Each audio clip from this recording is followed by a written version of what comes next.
இப்போது புதிய அறிமுகம் ஆச்சி ஹோட்டல் சாம்பார் 50 கிராம் ரூபாய் 20 மட்டுமே. விழுப்புரம் நகரில் தாமரைக்குளம் பகுதியில் தற்போது வரை மழைநீர் வற்றாமல் தேங்கியுள்ளதால் மக்கள் சிரமத்திற்கு ஆளாகியுள்ளனர். மேலும் சாலைகளில் தேங்கி நிற்கும் மழைநீரில் கழிவு நீரும் கலந்துள்ளதால் சுகாதாரக்கேடு ஏற்பட்டுள்ளதாகவும் மக்கள் குற்றம் சாட்டுகின்றனர்.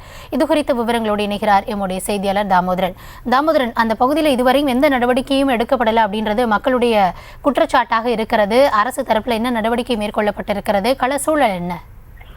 வணக்கம் கௌதமி. செங்கல் புயல் காரணமாக விழுப்புரம் மாவட்டத்தில் பரவலாக முற்றிலுமாக சேதமுற்றது. பல்வேறு இடங்களில் மழை நீரும் கழிவு நீரும் ஒன்றாக தேங்கி நின்றது.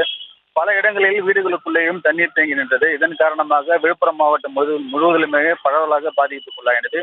இந்நிலையில் விழுப்புரம் நகர் பகுதியான தாமரைக்குளம் எனக்கூடிய பகுதியானது இந்த பகுதியில் பரவலாக தண்ணீர் தேங்கி நிற்கிறது. வீடுகளில் சுமார் 20க்கும் மேற்பட்ட வீடுகளுக்குள்ளே தண்ணீர் புகுந்துள்ளது. அது மட்டுமின்றி அந்த சாலைகளில் கழிவு நீரும் அந்த மழை நீரும் ஒன்றாக கலந்து 2 அடி மட்டத்திற்கு தேங்கி நிற்கிறது. இதன் காரணமாக துர்நாற்றம் வீசி வருகிறது.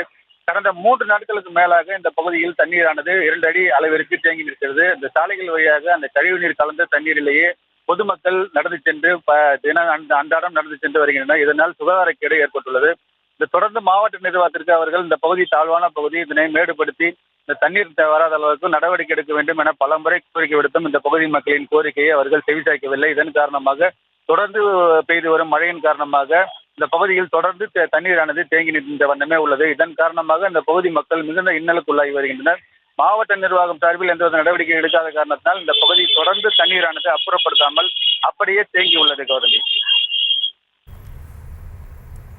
விழுப்புரம் மாவட்டத்தின் தாமரைக்குளம் பகுதியில் உடனடியாக அரசு நடவடிக்கை மேற்கொள்ள வேண்டும் என மக்கள் கோரிக்கை விடுத்திருக்கிறார்கள். உங்களுடைய கள தகவல்களுக்கும் நன்றி தாமோதரன்.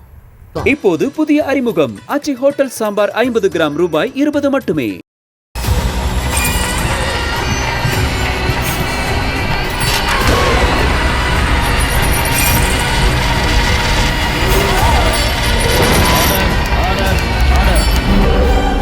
குற்றங்களின் மறுபரிமாணம் நிகழ்தகவு நமது நியூஸ் தமிழ் தொலைக்காட்சியில் விரைவில்.